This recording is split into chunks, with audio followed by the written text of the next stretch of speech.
Bonsoir à tous, bienvenue aux 20h. C'est une édition bilingue sur Equinox Télévision. Innocent, good evening. Thank you, Flavia Valondongo. Good evening to you and to our dear viewers. Good evening as well. Thanks for joining us in this edition of the 8 p.m. Bilingual Newscast.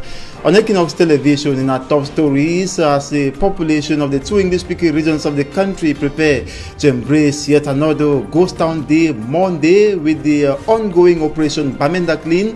Another police constable, judicial police constable, has been killed by separatist fighters in Bamenda, chief town of the northwest region. That was exactly around government Bilingual High School, Mancon. The incident occurred Saturday, and equally this Sunday, two civilians have been shot dead. That's in a locality in Bafut subdivision. We'll be telling more in this newscast, as well as CRM sympathizers, militants in and out of Cameroon will continue preparing ahead of the planned nationwide demonstration to overthrow President Paul Biya. Most of them have been protesting in the diaspora. We'll be showing you images of that incident. Un homme âgé d'environ 70 ans a été retrouvé mort ce matin au quartier Bonapriso. C'est un quartier de la capitale économique du Cameroun. Des témoins informent qu'il y vivait depuis quelques jours déjà et présentait des signes de détresse. Interpellés sur la question des secours et même des responsables administratifs de la ville de Douala qui ont été interpellés sur cette question n'ont pas pu le sauver et il en est mort ce matin. Et nous en parlerons également avec des témoignages au cours de cette édition du 20h bilingue sur Equinox Télévision. Et nous parlerons également de la politique avec le ciel qui est sombre dans le département du Bas-Mékim. Les jeunes de l'opposition dans cette partie du pays sont mécontents de ce que les adultes, notamment les chefs traditionnels, ont pu faire pour contrecarrer toutes leurs actions sur le terrain en faveur notamment du choix donc des candidats à cette élection qui est donc annoncée pour le 6 décembre prochain. Il s'agit des régionales. Voilà pour le titre de votre journal. Madame, monsieur, bienvenue à tous. C'est le 20h sur Equinox.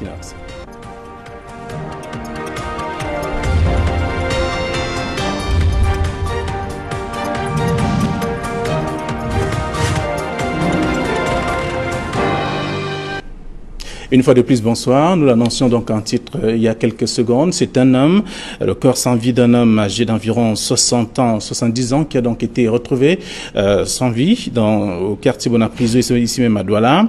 La victime non identifiée par des habitants du coin est donc inconnue.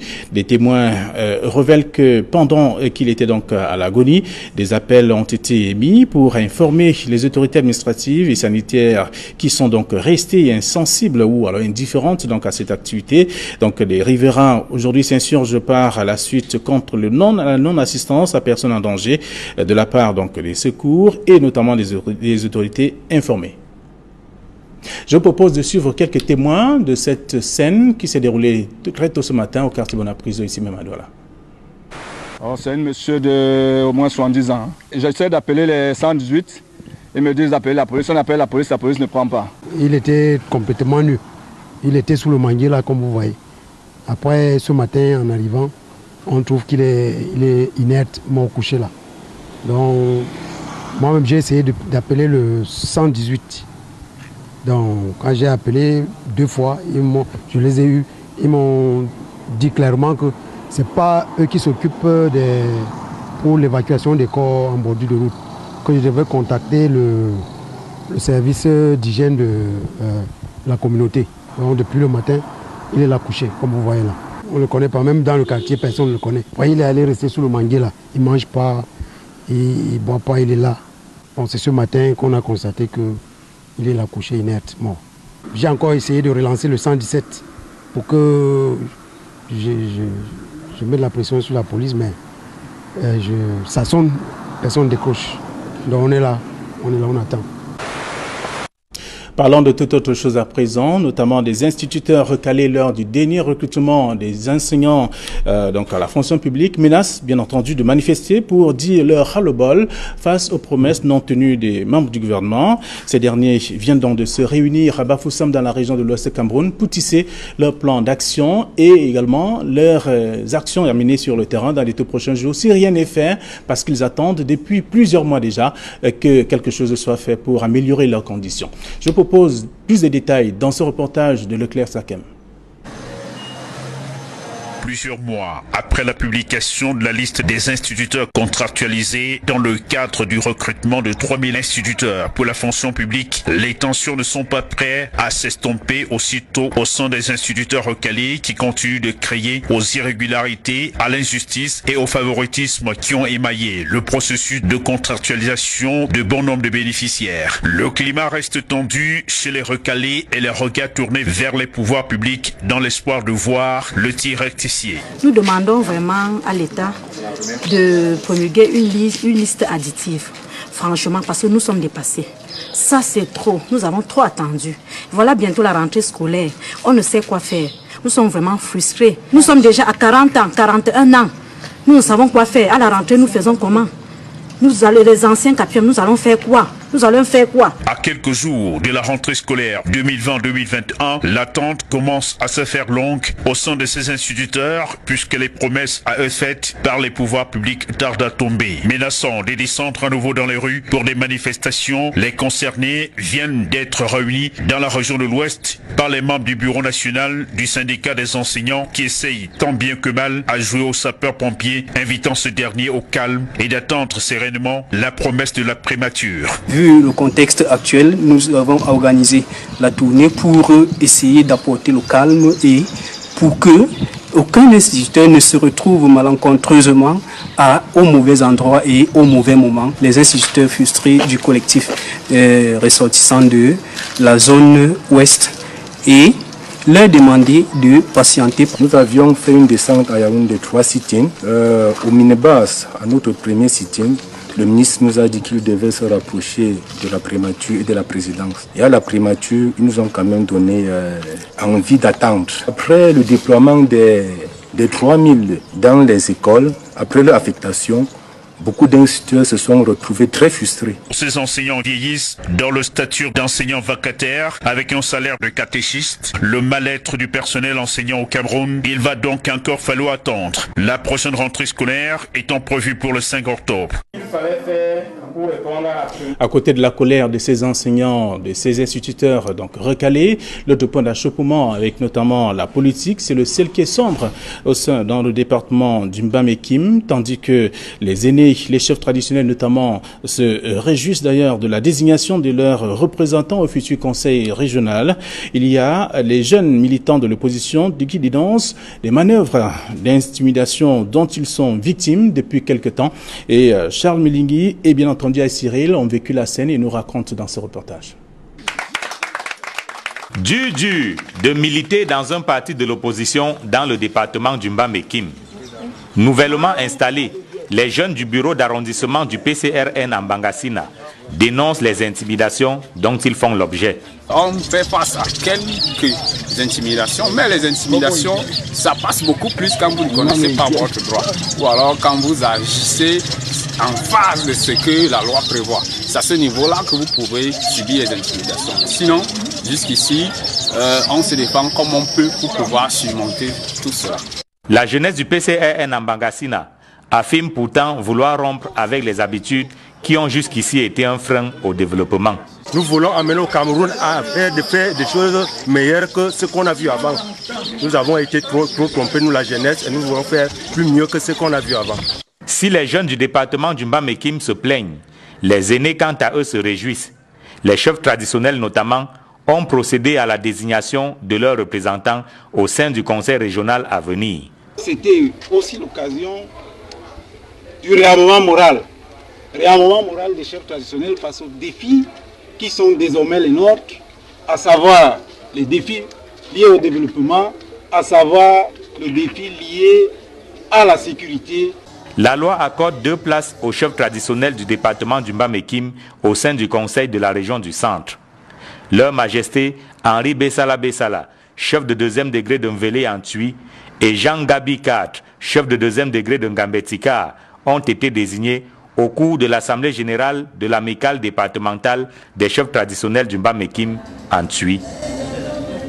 Des femmes éprouvent de plus en plus de difficultés à avoir accès au financement pour mener à bien leurs activités.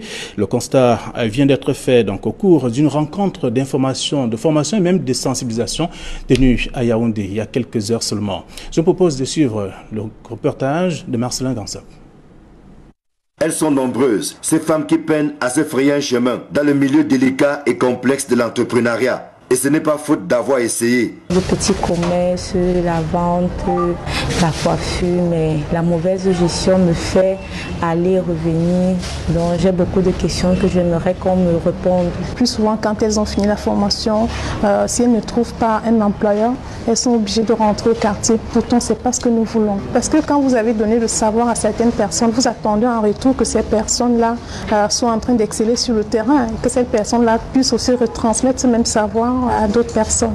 Mais l'heure n'est pas au découragement. Au contraire, ces femmes doivent s'inspirer de leurs échecs passés pour repartir sur de nouvelles bases, plus promoteuses. Aussi, cette rencontre d'information et de sensibilisation arrive-t-elle au bon moment pour leur donner les outils dont elles ont besoin pour réussir leur insertion socio-professionnelle et pourquoi pas inspirer d'autres femmes. De bout en bout, je me rends compte que les gens sont soumis à beaucoup de difficultés, de décollage, bon, toujours pas peut-être parce qu'ils ne veulent pas, mais parfois ils ont les idées et puis il manque l'encadrement, il manque des conseils. Ces femmes-là qui veulent vraiment progresser. On a fait quelques petites enquêtes sur le terrain, de savoir si ça pouvait aller. Beaucoup ont répondu vraiment on ne fait rien parce qu'on n'a pas de moyens. Le nerf de la guerre est justement ce qui manque le plus, quand bien même les idées et les projets fusent de partout. Vous savez comment ces banques-là fonctionnent. Si vous allez pour un crédit, d'abord l'apport personnel qu'on vous demande. Si vous aviez cela, vous ne serez pas allé vers eux. Vous voyez que c'est assez compliqué là-bas. Ce n'est pas du tout évident d'avoir crédit dans ces banques-là. Toujours est-il que quelques clés de la réussite ont été offertes à ces femmes afin qu'elles puissent être capables de monter des projets bancables et de se lancer dans la recherche de financement. On pense qu'à travers elles, on pourrait aussi éradiquer le chômage et la pauvreté. On pouvait rendre la femme épanouie et à travers peut-être un petit commerce, une formation et tout et tout. La main est également tendue en direction des pouvoirs publics, dont le concours pourrait aider ces jeunes femmes à tordre le cou au chômage et à s'émanciper au sein de la société. Innocent Azé, le 22 septembre approche, la pression monte, le gouvernement panique et les auteurs qui annoncent d'ailleurs la marche sont déterminés. Exactly, Flavien Valodongo, just like you indicated, the 22nd of September approaches. That will be on Tuesday, and the government has taken measures to ensure that the nationwide protest organized by Professor Maurice Kamto does not take place, but militants of the party and supporters continue mobilizing ahead of what they term the historic nationwide protest. But we'll be coming back later in this edition of the newscast. We begin by talking about blood of two persons that has been shed that continues to be spilled. That's in Obangba Fort in the southwest region of Cameroon as the Operation Bamenda Clean enters week 3. Some local sources point accusing finger at those enforcing the Bamenda Clean operation, saying they accused the deceased victims or civilians, Valentine Ogum and another man commonly known as Benzema, for being witnesses to checkpoints mounted by separatist fighters in their locality. Others say both men were killed for no good reason and beg the military men to respect their uniform by being professional. Military enforcing the Operation Bamenda Clean is yet to react. Meantime, separatist fighters on their part killed a judicial police constable around Maiten Government Bilingual High School, Mankon, in Bamenda. That was Saturday. And we now talk as the world gears up to commemorate the 2020 edition of World Peace Day. Victims of the Anglophone crisis say they are in pain. Peace, which they say disappeared in their respective regions. That was since 2016, and some women in the southwest region of Cameroon are providing psychosocial assistance to the victims of the Anglophone crisis. Details with Derijato. But we don't hear, we see that the way they kill her, we don't see so what the way they kill her, they speak. Stories that brings back bad memories. Their pains are both physical and psychological. Victims of the war in the Anglophone regions count their losses in tears as the world get up to commemorate the 2020 edition of the International Peace Day. Fire still answers fire in their homes. And among the things they have lost is peace. Today, the Southwest Women under the canopy Southwest Women for Peace and Development Network, SWOPDEN, have gathered widows, orphans, and the physically challenged this eve to show compassion. First, a one-on-one session between a psychologist and a victim of the war takes place, and this expert has as mission to separate from these victims of the war bad memories tormenting them. And Dr. Ngome Felicia, president of SWOPDEN, says because peace is absent, women in these trouble-hit regions are paying a bigger price. Presently, women have become targets of merciless and heinous murder, causing fear among the women folk as to who will bear the next for the brutal and senseless slaughter. Where did women go wrong? The peace process requires collective effort, and it begins with us. We are expected to celebrate the day by spreading compassion, kindness, and hope. And the day also witnessed an ecumenical service, reminding all to draw closer to Jesus, the Prince of Peace. Away from the Anglophone crisis, members of Stand Up for Cameroon and the Network for the Defense of Human Rights in Central Africa, REDAC, have this Sunday afternoon stormed the Douala Gendarmerie Legion to be told, while some members of Stand Up for Cameroon were arbitrarily arrested and detained. At least 5 of them were arrested during a meeting in relation to the Tuesday, September 22nd planned nationwide protest organized by the Cameroon Renaissance Movement Party. An arrest condemned by the rest of Stand Up for Cameroon, saying no to regional election, but yes to a political transition. Arrest of the members has been termed by Edith Kawala as arbitrary and illegal. And now, as Kamto's D-Day approaches, anti-Biya protesters have begun demonstrating in the diaspora. For instance, thousands showed up in Brussels, Paris, London, and Berlin Saturday in solidarity with the Overthrow Initiative. The diasporans waved the national colors, chanting President Paul Biya's departure songs in streets. In some places, there were fired tear gas and content of the water cannons emptied on them. Some Cameroonians in Canada have also pledged their support to Professor Maurice Kamto. Meantime, hundreds of commercial motorbike riders in Cameroon's far north region have equally renewed their support to President Paul Biya's government. They turn their backs this Sunday against Maurice Kamto's planned protest coming up on Tuesday, September 22nd. Onto the administrative orders banning the nationwide protest, the government had mobilized the security forces and materials to squarely deal with partakers.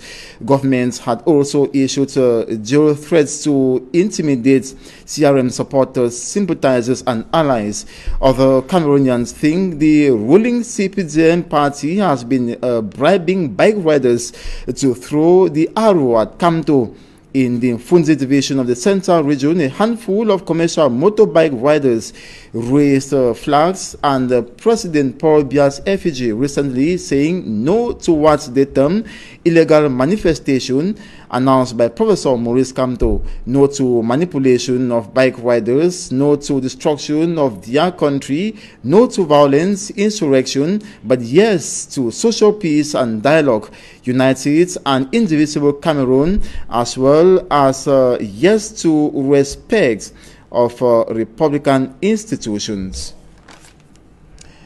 We now talk about the release of the Minister of Public Health, Dr. Manaudo Malachi, as well in relation to the planned demonstration by the CRM political party. And the Minister of Public Health says Kamto's stubbornness could raise again the coronavirus cases in Cameroon successfully contained. Minister Manaudo Malachi says civil administrators and the defense and security officials should ensure those who take part in the Maurice Kamto's nationwide protest to overthrow President Paul Biya be arrested and put before the law. To Minister Malachi, this will also go to risk the lives of Cameroonians and increase the number of coronavirus cases when the government, through its response plan, has succeeded to contain the virus with a drastic drop in contagious cases. Kamto had called on the population to join him in order to overthrow the failed government of President Paul Biya. And on to something else, the National Gendarmerie is stepping up the fight against rising crime wave in Cameroonian society.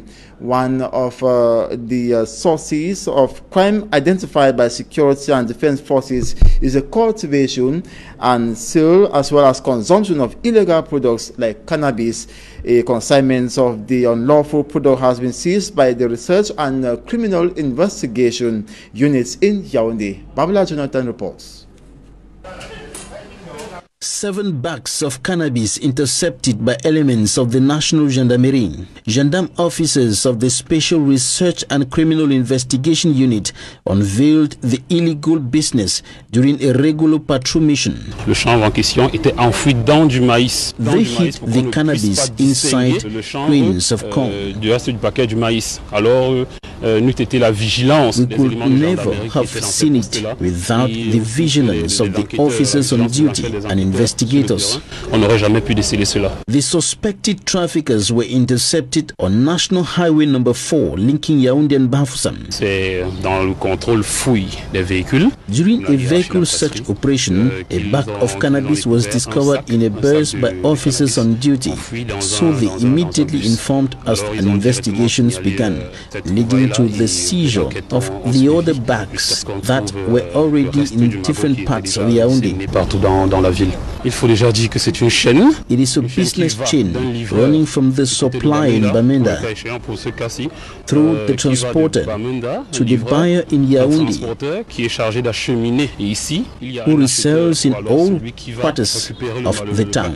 Pour pouvoir maintenant revendre dans tous les quartiers de la ville. Lieutenant Jean Bello Boboji says tolérance zéro. The National Gendarmerie is tracking down the supplier in Bamenda. Le transporteur qui a acheminé le paquet jusqu'à Yaoundé et ceux qui ont voulu acheter le paquet. He adds that all those involved in the unlawful business chain will be punished according to the law. Tous les actes odieux. He attributes the rising crime wave in the society to the consumption of cannabis and other illicit products. Consommation de stupéfiants. Et la hiérarchie en a vraiment fait une priorité.